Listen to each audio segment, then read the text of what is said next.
민법이죠. 그죠?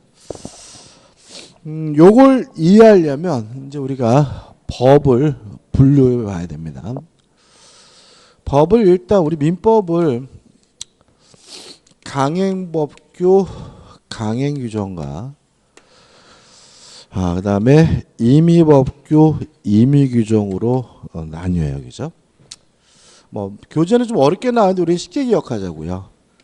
준수 여부, 지킬지 말지 여부가 강제되고 있으면 이걸 우리가 강행규정이라고 하고, 준수 여부, 지킬지 말지 여부가 강제되지 않고 있으면 뭐죠? 임의규정이다. 이렇게 되는 거죠. 그래서 잘 나눈 지문이 뭐냐면 민법의 모든 법을 위반한 법률행위는 무효다. 그럼 뭐죠? X점. 왜냐하면 법 중에는 뭘 포함해요? 임의규정을 포함하고요. 임의규정을 위반했다 그래서 법률행위가 무효인 것은 아니고 뭐한 거죠? 유효한 거죠. 그래서 결국은 목적이 적법해야 할 때 그 법은 무엇만을 말하냐면 강행규정만을 말하는 거죠. 그죠? 근데 이 강행규정이 다시 뭐죠? 둘로 나뉘죠. 효력규정과 단속규정으로 나뉘게 되고요. 둘 다 강행규정이기 때문에 지켜야 되는데 만약에 효력규정을 위반하게 되면 법률행위 자체가 무효가 되고요. 단속규정을 위반하게 되면 처벌은 따르지만 행위 자체는 무효가 아니라 뭐죠? 유효가 돼요. 근데 여기서 좀 조심할 것은 뭐냐면 우리 민법에는 단속 규정이 없어요. 민법에는 처벌 규정이 없잖아요. 그래서 민법에는 단속 규정이 없기 때문에 민법에서 강행 규정이라고 말할 때는 무엇만을 의미하게 되냐면 효력 규정만을 의미하거든요. 그래서 만약에 민법상 강행 규정에 위반한 법률행위는 무효다 그러면 틀린 말이 아니라 뭐죠? 맞는 말이 되는 거예요. 왜냐하면 민법에는 뭐가 없어요? 단속 규정이 없다. 이거 좀 조심하셔야 되고요.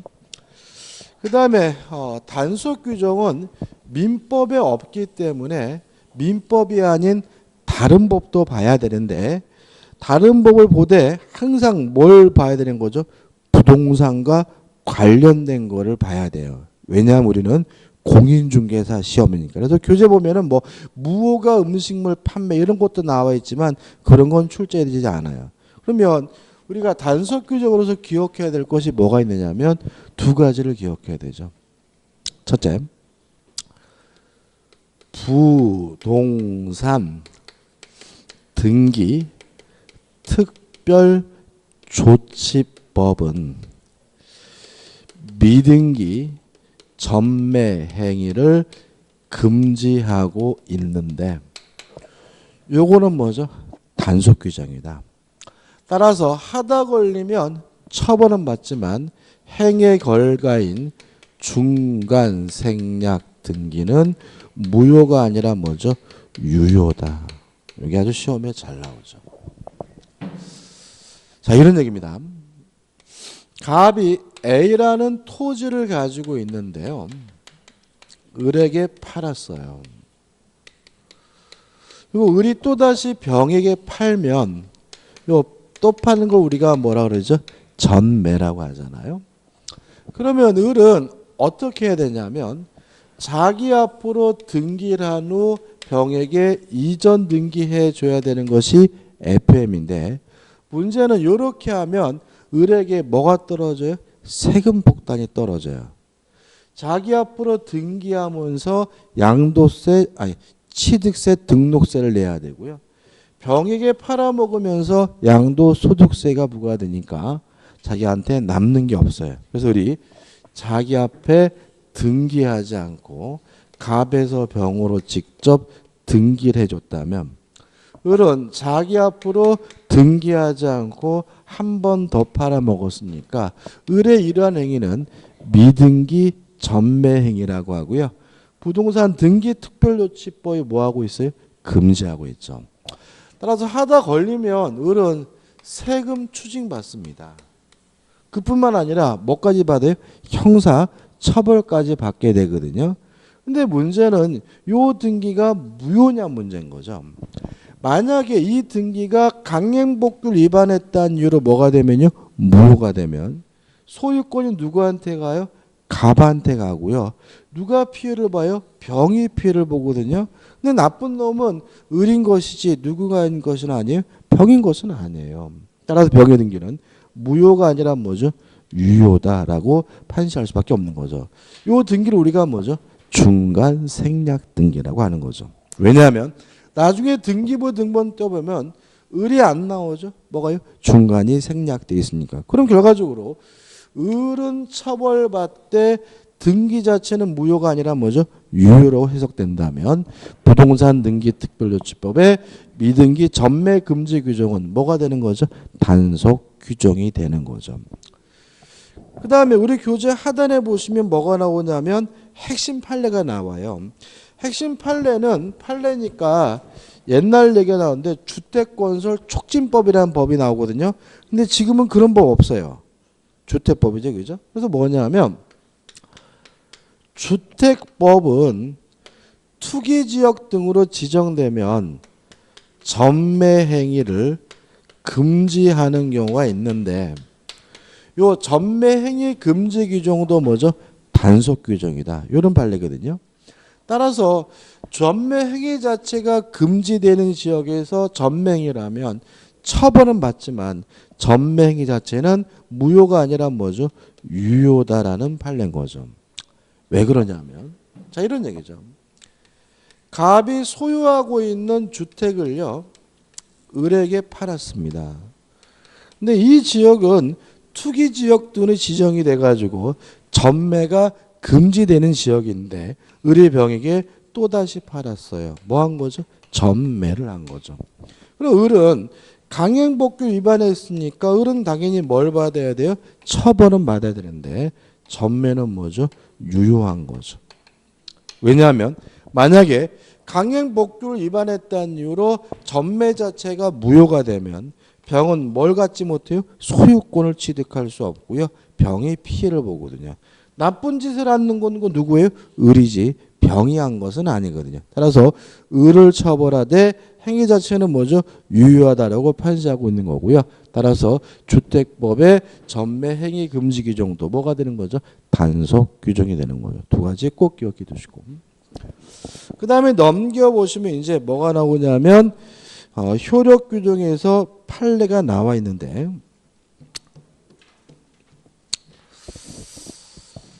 이 판례는 어떤 얘기냐면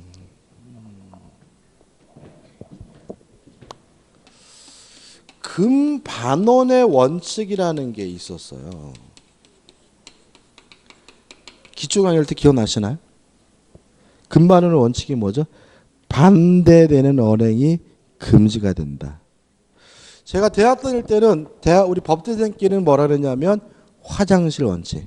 화장실 들어갈 때하고 나올 때하고 말이 다르면 안 되는데 이게 뭐예요? 금반원의 원칙입니다. 이러한 금반원의 원칙이 적용이 안 되는 경우가 있어요. 뭐가요? 적용이. 첫째, 강행복규 위반의 경우에는 적용되지 않습니다. 이게 시험에 잘 나와요. 두 번째, 제한 능력자에게는 금반원의 원칙이 적용되지 않습니다. 두 가지인데. 자, 이런 얘기입니다. 제한 능력자 볼게요. 갑이 미성년자인데도 불구하고 을과 만나서 매매 계약을 하고요. 다음날 아저씨 저 미성년자이기 때문에 요 매매 계약 취소할래요. 가능하다. 왜냐하면 제한 능력자에게는 뭐가 적용되지 않아요? 금반원의 원칙이 적용되지 않아요. 명백히 반대는 행위죠. 지가 실컷 뭐 하겠다고 했어요? 팔겠다고 했고 이제 와서 취소하겠다고 하는 것은 반대되는 언행인데 이게 뭐예요? 허용이 돼요. 왜요? 제한 능력자에게는 뭐 되지 않아요? 적용되지 않으니까요. 그 다음에 강행복규 위반의 경우에도 금반원의 원칙이 적용되지 않아요. 따라서 교재 나오는 판례 내용은 뭐냐면 스스로 법을 위반한 사람이 무효임을 주장하는 것이 뭐죠? 가능하다. 왜냐하면 강행복귀 위반의 경우에는 뭐가 적용되지 않습니까? 금반원의 원칙이 적용되지 않으니까요. 판례 하나 소개시켜드릴까요? 이런 판례가 있어요. K라는 증권회사가 있습니다. 들으시면 돼요. 적을 필요 없죠. 근데 증권회사인데 문제는 증권업법에 어떤 규정이 있냐면 확정 수익률을 보장해 주는 것을 금지하는 규정을 두고 있어요. 왜 그러냐면은 주식이라는 것은 이익을 볼 수도 있고 뭐죠? 손해를 볼 수 있는 것이니까 만약에 증권회사가 확정 수익률을 보장해 주기로 하면 이 주가 실서가 뭐죠? 증권 질서가 뭐죠? 어지러질 수가 있기 때문에 확정 수익률을 보장해 주는 것을 하지 말라고 뭐 하고 있어요? 금지하고 있거든요. 증권업법에서 강행복귀입니다. 근데 문제는 이 증권회사가 고객들을 유치하는 과정에서 뭐라고 약정했냐면 확정 수익률을 보장해 주겠다라고 약속을 했어요. 이해되시죠? 그래가지고 고객을 잔뜩 유지를 했는데 문제는 뭐냐면 깡통 계좌가 된 거예요. 주식시장이 안 좋아서. 그러니까 갑은 어떻게 해요? 돈을 못 주겠다고 했더니 이 고객들이 뭐라 그런 거예요? 확정 수익률을 보장해 주는 이들이 약속을 했으니까 원금뿐만 아니라 수익률까지 달라고 주장한 것에 대해서 증권회사가 뭐라 그러냐면 제가 해주고 싶은데 증권업법에서 이러한 행위를 금지하고 있기 때문에 못 해드립니다. 라고 주장하는 게 뭐죠? 가능하다. 이런 얘기예요. 얘는 고객을 유치할 때는 수익률을 보장해 주겠다고 했죠. 이제 와서 보장 안 해주겠다는 것은 명백히 뭐죠? 반대되는 언행인데 이 금반원 원칙이 뭐에는 적용되지 않습니까? 강행복귀 위반에는 적용되지 않기 때문에 스스로 무효인 행위라는 사람이 스스로 무효임을 주장하는 것도 뭐죠? 가능하다는 것이 우리 판례 입장에 그 취지인 거예요. 뭐 여기까지는 기억하지 않아도 상관없지만 강행복귀 위반의 경우에는 금반원의 원칙이 뭐 되지 않아요? 적용되지 않는다는 거는 꼭 기억해 두시기 바랍니다. 끝입니다. 그 다음 판례 밑에 강행복귀 위반의 모습은 가입표죠. 보지 말기로 했던 부분이고 바로 우측에 이제 5번에서 목적에 뭐가 나오죠? 사회적 타당성이 나오죠. 자, 103조가 나옵니다. 103조. 선량한 풍속 기타 사회 질서에 위반한 사항을 내용으로 하는 법률 행위는 뭐죠? 무효로 한다. 이렇게 나와 있거든요. 자, 줄이면 선량한 풍속 기타 사회 질서를 위반했다. 반사회적이다. 반사회적 법률 행위는 뭐죠? 무효다라고 민법 103조가 규정을 두고 있는데 문제는 뭐가 반사회적인지에 대해서는 아무런 규정을 두고 있지 않으므로 뭘 봐야 돼요?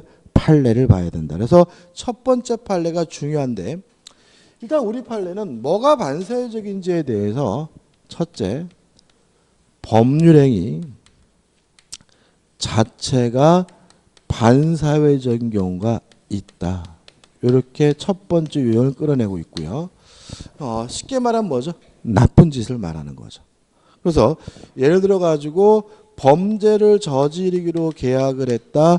도박을 했다. 첩을 들이기로 했다. 법정에 서의로 증언하기로 했다. 이거는 뭐예요? 반사회적인 거죠. 그죠? 근데 이것과 관련돼서 우리가 따로 기억할 것은 뭐냐면 두 번째 판례인데 뭐냐면 형사 사건에 대해서 변호사가 성공 보수 받기로 약정을 한 경우에는 반사회적 법률행위로서 무효라는 것이 우리 판례 입장입니다. 이게 두 번째 판례예요. 자, 우리가 이런 거거든요. 변호사를 수임할 때 뭘 받아요? 성공 보수를 받아요. 그래서 예를 들어서 민사사건 같은 경우는 내 땅 좀 찾아주세요. 그러면 땅을 찾아주시면 소송가액의 30%를 주십시오. 이런 거 하거든요. 근데 민사 사건에 대해서는 성공보수 받아도 돼요.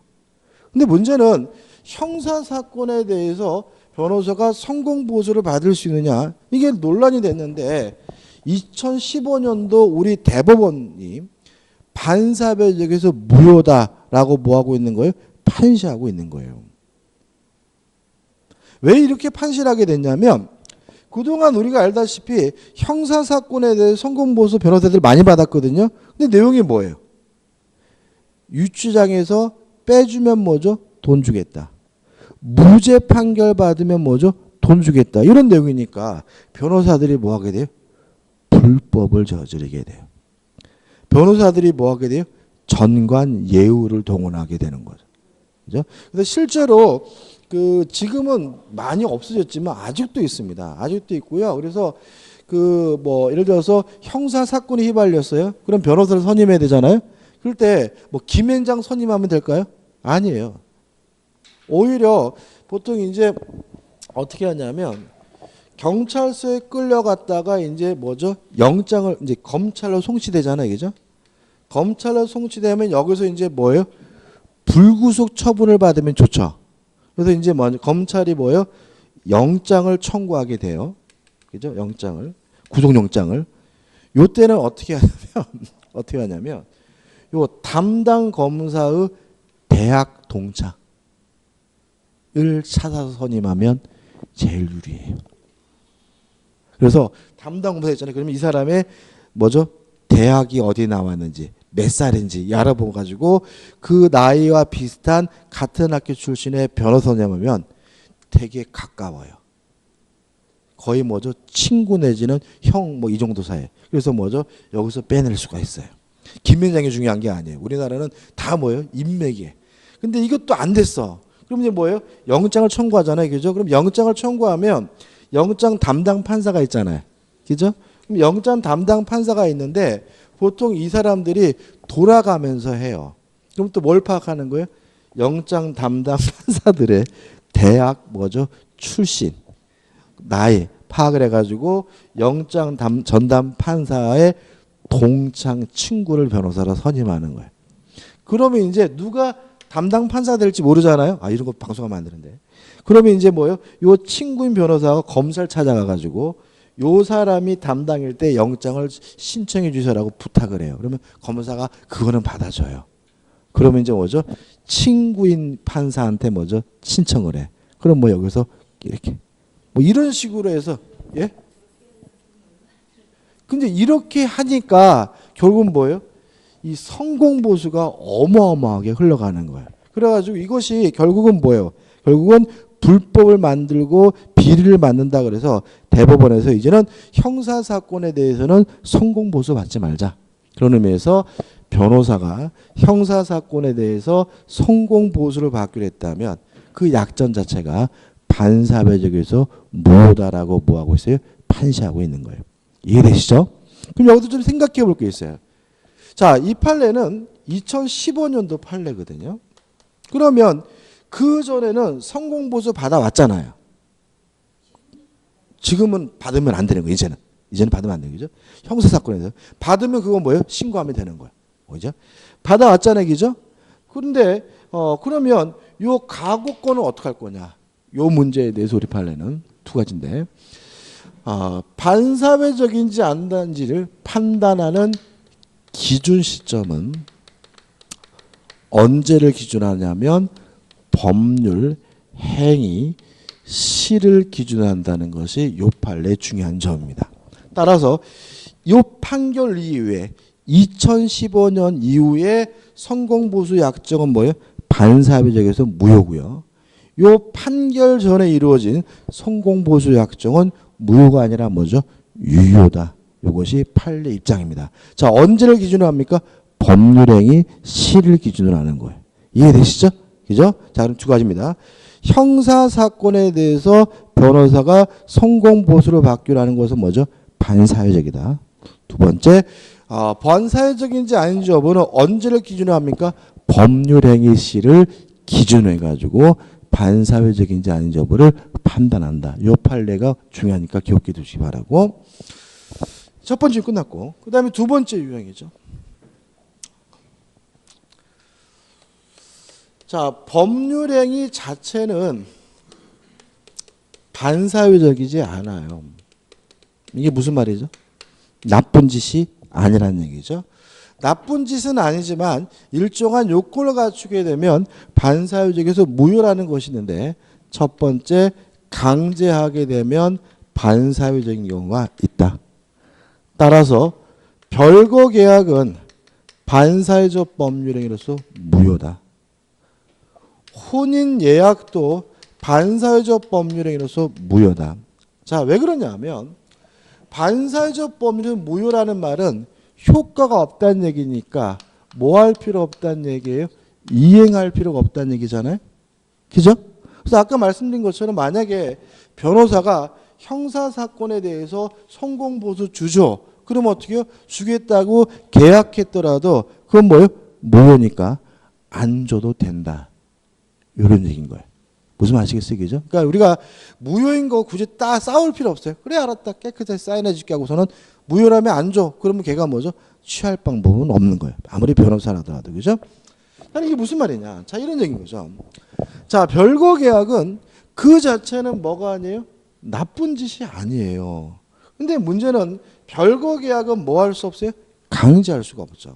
예를 들어 제처하고 오후 3시에 별거하기로 계약을 했는데 만약에 경찰관이 또는 집행관이 제처를 강제로 끌어낸다면 그것은 뭐예요? 반인륜적인 거예요. 따라서 별거 계약은 반사회적에서 무효니까 집을 나가기로 약속했더라도 뭐 할 필요 없어요? 나갈 필요가 없다. 이런 의미가 되는 거예요. 혼인예약도 마찬가지죠. 나쁜 짓 아닙니다. 그죠? 예를 들어서 첫사랑하는 여자친구와 깜밤에서 우리 27살 때 꼭 결혼하자. 이게 뭐예요? 혼인예약이거든요. 결혼하기 싫으면 안 하는 거예요. 혼인을 뭐 할 수는 없어요? 강제할 수는 없고 만약에 혼인을 강제한다면 반인륜적인 거죠. 따라서 혼인예약은 반사회적에서 무효이기 때문에 결혼하기로 약속했더라도 뭐 할 필요 없어요? 결혼할 필요가 없다. 이런 의미가 되는 거죠.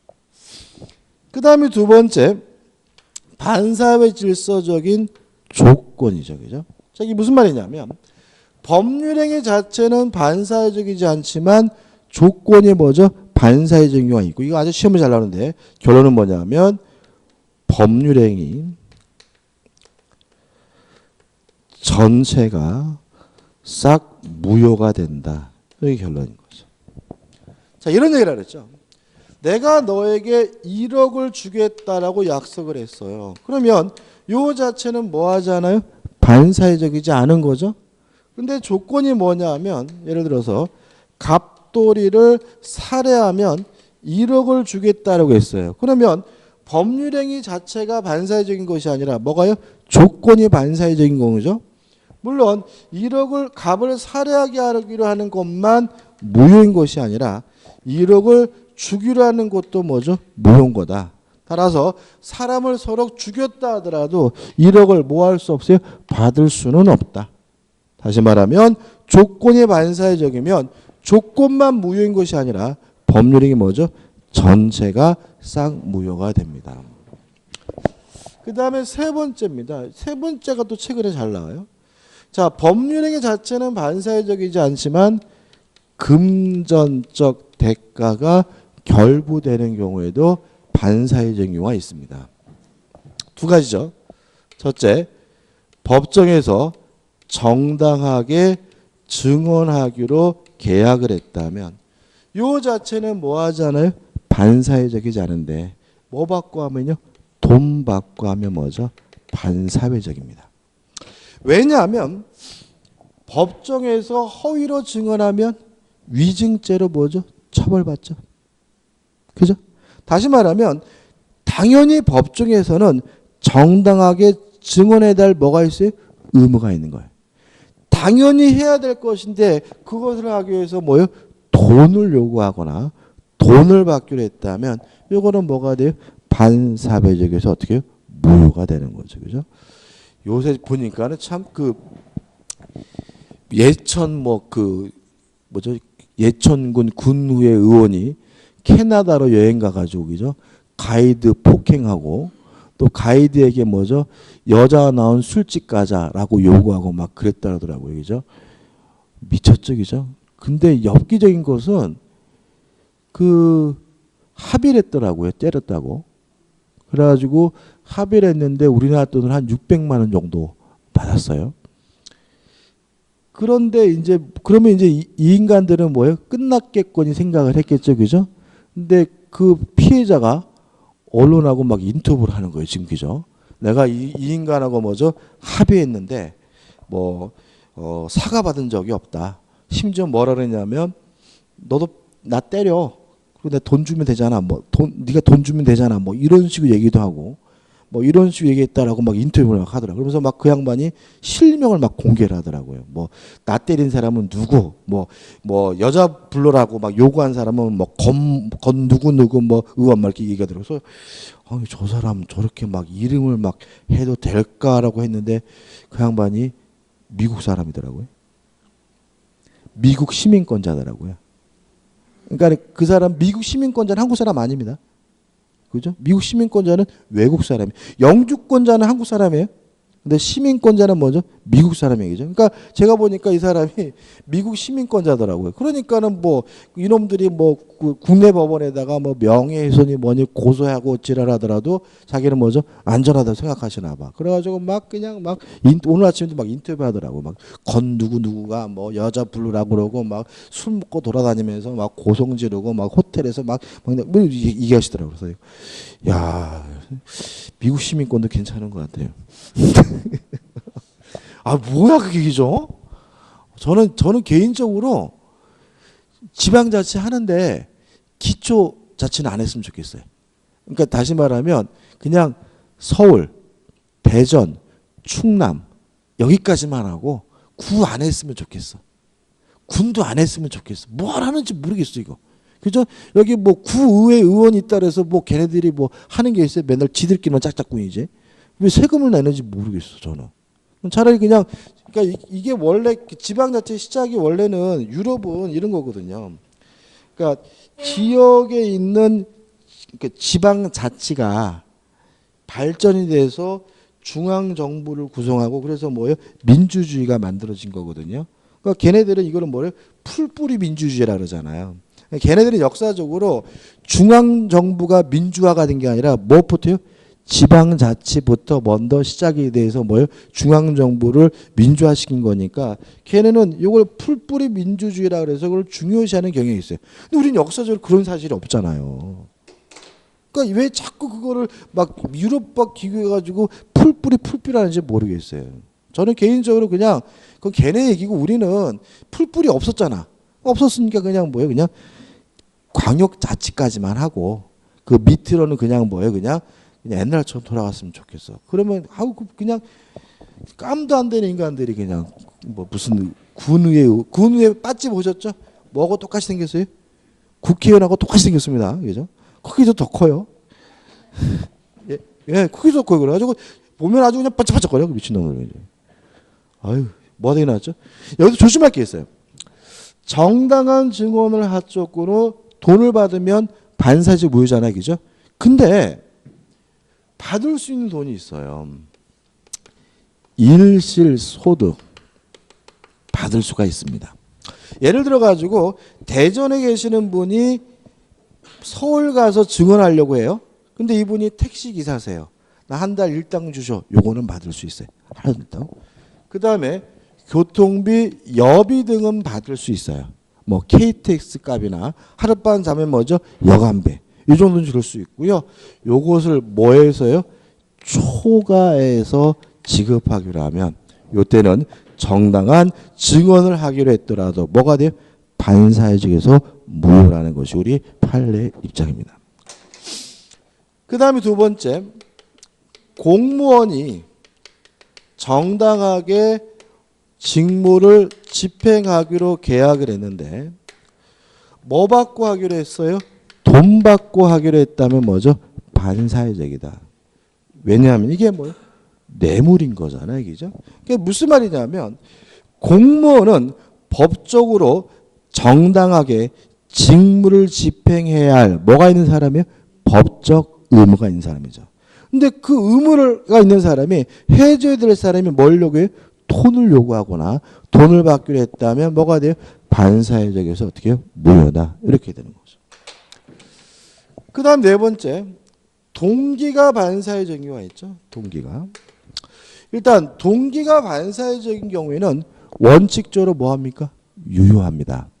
다만 그 동기가 표시가 되거나 또는 상대방에게 알려진 경우 그때 비로소 반사회적 법률에 의해서 무효라는 것이 우리 판례 입장이에요. 그러니까 이게 표시가 되거나 알려진 경우에 비로소 반사회적에서 무효라는 말은 일단은 뭐라는 얘기예요? 유효다라는 걸 전제하고 있는 얘기죠. 생각해 보자고요. 을이 갑에게 사업자금을 출자하기로 계약을 했어요. 그러면 출자 계약 자체는 뭐 하지 않은 거죠? 반사회적이지 않은 거죠. 근데 만약에 갑의 동기가 밀수였다면 요 출자 계약은 일단은 뭐죠? 유효한데 밀수를 하려고 한다는 동기가 을에게 표시되거나 알려진 경우에는 이때는 뭐죠? 반사회적에서 어떻게 해요? 무효인 거죠. 지금은 헌혈 공짜로 해야죠. 그죠? 옛날에는요. 피 팔았어요. 피를 옛날에는 제 어렸을 때는 피를 팔았습니다.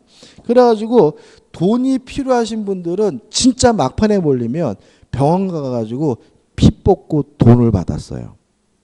옛날에. 그래서 어떤 일이 있었어요? 이런 사람이 있었어요. 이 양반이 뭐죠? 도박을 했어요. 도박을 해가지고 돈 다 잃었어요. 다 잃어가지고 어떻게 해요? 멀쩡히 구경하다가 밖에 나가가지고 먼 산 보고 담배 피다가 병원 십자가가 보이는 거예요. 아, 피 팔면 되겠다 해가지고 병원에 가가지고 뭐죠? 피를 뽑았어요. 그러면 그때 당시에는 피를 뽑는 것 자체는 뭐가 아니죠? 반사회적이지 않은 거죠. 피 파는 거는. 그죠? 근데 만약 이 사람의 동기는 뭐예요?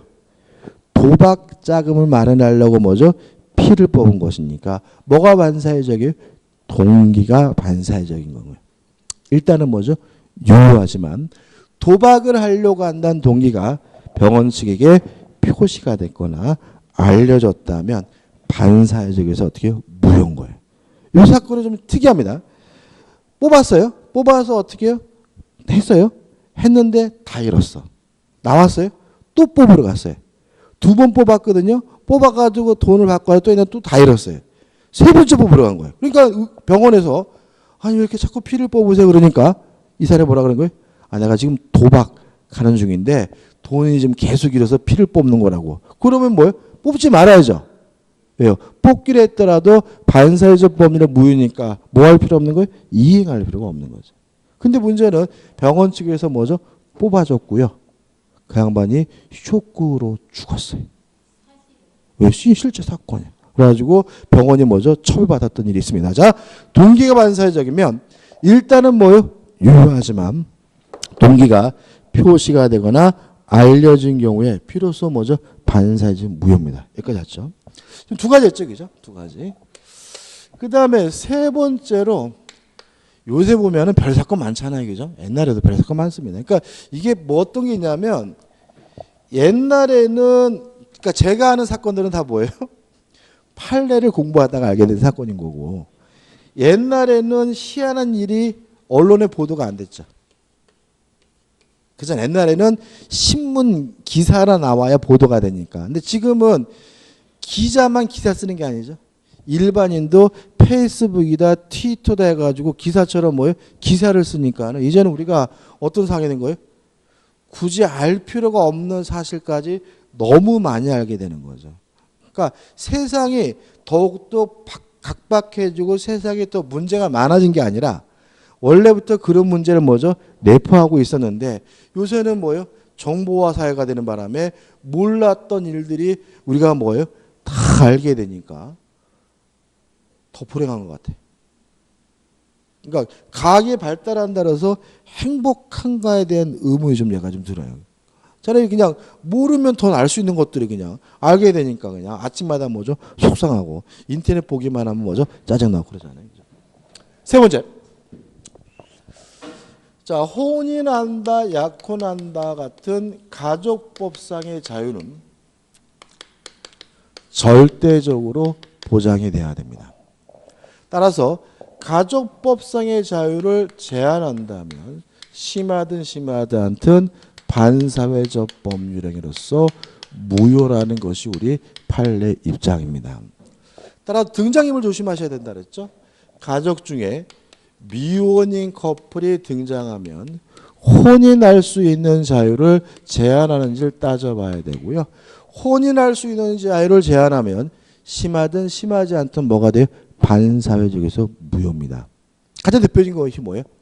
결혼하면 퇴사한다는 계약이죠. 동의하시죠?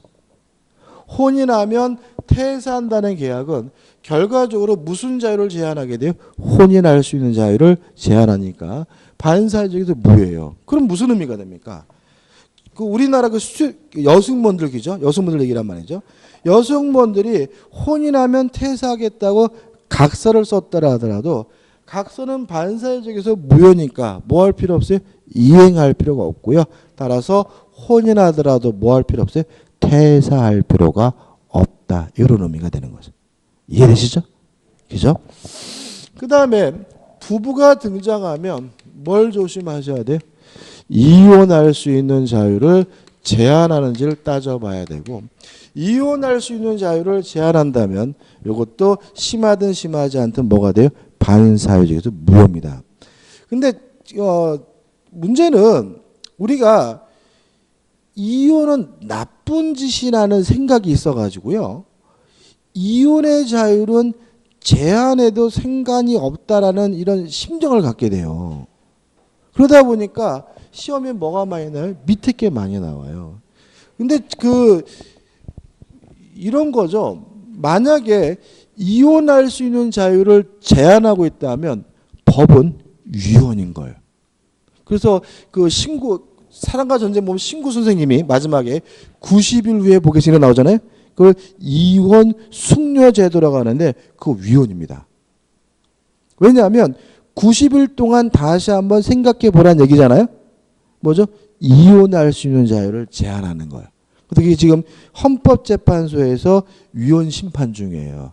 근데 문제는 그거를 위헌이다라고 판결해 버리면 사회적 파장이 좀 크기 때문에 그냥 계류만 돼 있어요. 그래서 현재 좀 그쪽 전문가들이 다른 제도를 뭐죠 이렇게 고안하려고 연구 중이에요. 왜냐하면 이혼할 수 있는 자유는 절대로 보장되니까. 근데 엽기적인 거는 뭐냐면 저 요거도 볼지 모르겠네. 왜 우리는 이혼율이 높죠? 우리나라 이혼율이 높다며요. 그죠? 왜 높은 거예요? 고부간의 갈등이요? 서양은 고부간의 갈등보다는 장모와 사이간의 갈등이 굉장히 커요. 서양은. 걔네들 그런 거 있어요. 거기는 그래서 우리는 여자분들이 뭐라 해요? 시자만 들어가도 미친다 그러잖아요. 그죠? 서양 애들은 장모자만 들어가면 환장한다 이런 속담이 있어요. 걔네들은 사이하고 장모 굉장히 트러블이 많아요. 그건 다 똑같아요. 사람 사는 거는. 왜 그러는 거예요? 혼인을 너무 자유롭게 해서 그래요. 우리나라가. 그런 거 느껴보세요? 서양 애들은요. 일단 마음에 드는 사람이 생기면 뭐부터 해요? 동거부터 해요. 그래가지고 전에 프랑스 대통령은 당선이 되고 지금 아니에요. 전에 대통령입니다. 좀 나이 당선되고 대통령궁에 들어왔는데 와이프가 없었어요. 여자친구가 있었어요. 그래가지고 여자친구가 뭐죠? 영부인 역할을 했어요. 유명한 축구선 호날두 있죠? 호날두 애도 있죠? 근데 그놈은 와이프가 없어요. 뭐가 있어요? 여자친구가 있어요. 히딩크 우리나라 왔잖아요. 와이프 없습니다. 누구 데려왔어요? 여자친구를 데려왔어요. 무슨 말 아시겠어요? 걔네들은요. 동거를 먼저 해요. 동거를 해가지고 수년 동안 살다가 이 사람이 진짜 내 짝인 것 같으면 그때 비로소 뭘 하게 돼요? 혼인을 하게 돼요. 그러니까 혼인을 굉장히 신중히 하기 때문에 얘네들은 뭐 할 가능성이 적어지는 거예요? 이혼할 가능성이 적어지는 거예요. 근데 우리는 어떻게 그런 것도 포함돼요. 그죠? 그런 것도 포함돼요. 그죠? 여러 가지 원인이 있지만 그죠? 근데 우리는 어떻게 되냐면 선보고 서너 번 만나고 결혼해요. 심지어는 뭐예요? 베트남 같은 데 가가지고 뭐 어때요? 아가씨들 쭉 세워놓고 이 아가씨 골라서 결혼해요. 그러니까 이혼율이 높은 거예요. 그래서 우리나라를 결혼 제도를 서양 사람들은 엽기적이라고 생각해요. 야만적이라고 생각합니다. 우리나라 결혼 풍습. 거기다가 우리나라 또 어떤 풍습이 있냐면 결혼하면 남자가 집 마련해야 되잖아요. 이거를 걔네들은 지창금 제도로 이해를 해요. 무슨 말? 서양 사람들. 그래가지고 우리나라 결혼 제도를 서양 애들은 뭐 말도 안 되는 뭐 야만적이고 뭐 이슬람교보다 더 혹독하고 야만적이라는 식이에요. 그러니까 그 베트남 가서 여성들을 골라서 이렇게 데려오는 거를 왜 그것이 서양 사람들이 야만주로 보냐면 이게 뭐요? 지창금 제도고 여자를 먼저 돈 주고 사온다는 거예요. 근데 우리나라 사람들은 당연히 뭐예요? 남자가 집 준비해야지. 이런데 그거를 서양 사람들이 봤을 때 뭐예요? 왜? 같이 살 건데. 이러면서 남자가 집 준비하는 뭐예요? 지창금. 돈이 있어야 결혼한다. 지창금 제도라는 거예요. 그러니까 결국 이게 뭐예요? 혼인 제도가 그렇게 잘못된 거예요. 그러니까 이게 뭐예요? 이혼율이 높은 거죠. 우리 서양 좋아하잖아요. 그죠? 서양 좋아하는데 왜 혼인 제도는 서양식으로 안 가냐고. 그러니까 우리는 지금 뭐냐면 이혼은 서양식 제도인데 혼인은 우리나라는 뭐예요? 조선시대 제도인 거예요. 우리나라가. 부모가 점제 주는 사람하고 결혼하는 한두 번 만나고 결혼하는 혼전 순결 막 이런 거잖아요. 그러니까 뭐예요? 혼인은 됐다 쉽게 하고 이혼도 됐다 쉬우니까 뭐가요? 이혼이 높은 거죠. 그래서 저는 개인적으로 공익광고 해야 돼요. 혼전 동거는 아름다운 거. 진짜로. 그러니까 뭐 그냥 결혼하지 마라. 그죠? 그러니까는 자꾸 애 낳고 버리고 막 이런 일이 벌어지잖아. 이상하잖아. 그러니까 결국 뭐예요? 결혼하기 전에 3년 동거는 아름다운 거. 그러면서 뭐예요? 피임에 대해서도 교육하고. 이래가지고 뭐예요? 이런 걸 좀 해결해야지. 그러니까 우리는 혼인 제도가 막 엉망진창인데 이혼이 뭐죠? 자유로우니까 뭐예요? 그냥 이혼율이 높은 것 뿐인 거예요. 저는 개인적으로 해서 저는 애가 있다면 꼭 동거한 후에 혼인시킬 거예요. 자, 아무튼 이혼할 수 있는 자유를 제한하는 것도 뭐죠? 반사적입니다. 두 가지 나왔다 그러죠. 예를 들어서 10억짜리 토지를 증여하면서 이혼하면 반환해야 돼. 이렇게 택을 어렸다면 요거는 뭐죠? 반사회적이죠. 왜요? 이혼할 수 있는 자유를 뭐예요? 제한하니까. 혼인이 유지가 되는 동안 처분하지 못한다. 처분을 금지하는 것은 뭐 하잖아요? 반사회적이지 않아요. 왜요? 이혼할 수 있는 자유를 제한하지 않아요. 그러니까 유지가 되는 동안 팔지 못한다는 말은 이혼하면 아무 때나 뭐 할 수 있어요?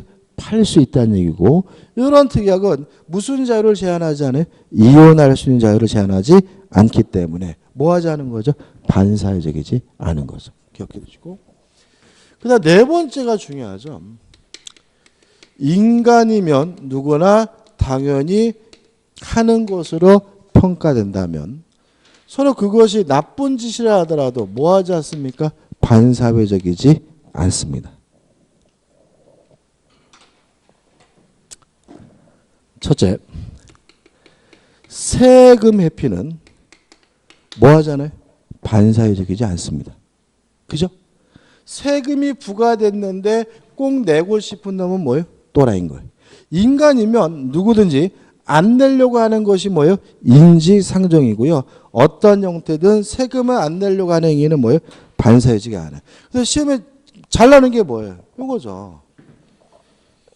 미등기 전매행위는 뭐 하잖아요? 반사회적이지 않은 거죠. 미등기 전매행위 중간 생략 등기는 뭐 하자는 거예요? 반사회적이지 않은 거죠. 왜 한다고요? 세금 안 내려고 하는 거죠. 그죠? 그죠? 다시 말하면 중간 생략 등기 반사회적이지 않습니다. 미등기 전매행위 뭐 하잖아요? 반사회적이잖아요. 왜요?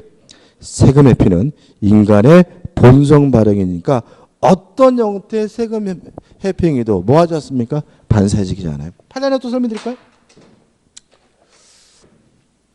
갑이 주택, 아파트를 소유하고 있는데요. 을과 만나가지고 매매 계약을 했어요. 근데 우리가 1가구 1주택이고 주택 보유기간이 2년이 넘으면 양도소득세를 안 내도 되죠. 그죠? 아무튼 그래서 하죠. 그죠? 근데 문제는 갑이 아직 보유기간이 2년이 안 돼가지고 양도소득세를 내야 될 판이에요. 그래서 갑이 을한테 그런 거죠. 내가 등기 서류는 너한테 미리 교부해 두는데 등기는 2년 후에 하면 안 되겠니? 그랬더니 우리 왜? 지금 등기하면 나한테 양도소득세가 부과되거든. 그러자 해가지고 등기는 2년 후에 하기로 특약을 했어요. 이해되시죠? 그죠? 그리고 을이 집에 왔더니 와이프가 을한테 뭐라 그래요? 나가 뒤지라 그래요. 왜 그러냐면 불안해서 못 살아요, 이 집은. 왜냐하면 얘가 아무리 등기소를 가지고 있더라도 갑 명의로 뭐예요? 등기되어 있으니까 아직도 누구 거예요? 갑 건 거예요. 갑이 돈 필요하면 또 팔아먹을 수 있고요. 만약에 돈 필요하면 여기다가 저당 잡히고 뭐 할 수 있어요? 돈 빌릴 수도 있는 거죠. 그러니까는 2년 동안 이 사람은 뭐예요? 불안한 거죠. 그러니까 와이프가 맞아 나가 뒤지라 막 그러니까 어떻게 해요? 을이 그냥 갑에서 을로 이전 등기를 바로 했어요. 그랬더니 갑에게 뭐가 부과됐냐면 양도소득세가 부과됐어요. 그러면 요 양도소득세만큼 을에게 갑이 손해배상을 청구할 수 있습니까? 없습니까? 있다. 왜냐하면 2년 후에 이전 등기란 특약은 유효하죠. 왜요? 세금 회피는 인감 본성에 바르니까 뭐 하잖아요? 반사회적이지 않아요. 유효하다는 말은 뭘 해야 돼요? 이행을 해야 된다는 얘기예요. 이행을 안 해서 계약을 위반해서 손해가 발생했다면 이건 뭐예요? 위법행위인 거예요. 따라서 세금액만큼 갑은 을에게 손해배상을 청구하는 것이 뭐죠? 가능하다는 게 판례 입장입니다. 왜냐하면 어떤 형태든 세금을 안 내려고 하는 행위는 뭐 하지 않죠? 반사회적이지 않습니다. 시험에 가장 많이 나옵니다. 두 번째, 채무회피죠. 어떤 형태든지 간에 돈을 안 갚으려고 하는 행위도 뭐 하잖아요? 반사회적이지 않다. 이거는 꼭 기억해 두시고 다음 주에 또 할 거고. 그 다음에 세 번째, 요새 또 전두환 전 대통령 좀 언론에 나오고 있잖아요. 비자금을 만들고 범죄자금을 만드는 것 자체는 뭐죠? 반사회적이지만 이미 만들어 놓은 비자금, 범죄자금을 은닉하는 행위는 숨기는 행위는 누구든지 당연히 하는 행동이기 때문에 뭐 하잖아요? 반사회적이지 않습니다. 그래서 가장 인간적인 분이 누구라고요? 전두환 대통령. 29만 원밖에 없는데 왜 갖고 그래? 그게 뭐예요? 정상이다. 근데 요새는 좀 약간 정상이 아닌 것 같죠? 치맥기도 있으신 것 같고. 그 다음에 세 번째, 투기행위도 뭐 하지 않습니까? 반사회적이지 않습니다. 왜냐하면 투기행위는 어떤 형태든 뭐예요? 이익을 추구하는 행위고 이 자체는 뭐 하지 않죠? 반사회적이지 않죠. 그래서 어차피 시험 문제에서 반사회적인 것은 아닌 것은 이렇게 구별하라는 문제가 나올 테니까요. 이 정도 정리해 두시는 건데 교재를 보시면은 판례는 다 설명드린 거고 56번 해가지고 사회질서 위반의 유형이 나오거든요.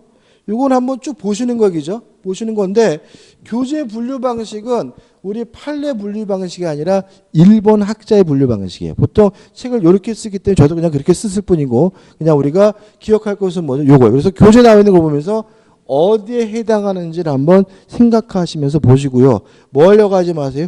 외우려고 하지 마세요. 그죠? 그 다음에 57페이지 오시면 뭐가 나오냐면 반사회 질서 법률행위의 효과가 나오는데 이 효과부터는 뭐죠? 다음 주에 해야 될 것 같아요. 그죠? 그래서 오늘은 여기까지 하고 다음 주에 57페이지 반사회 질서 법률의 효과부터 보도록 하겠습니다. 저는 수고 많으셨습니다. 고맙습니다.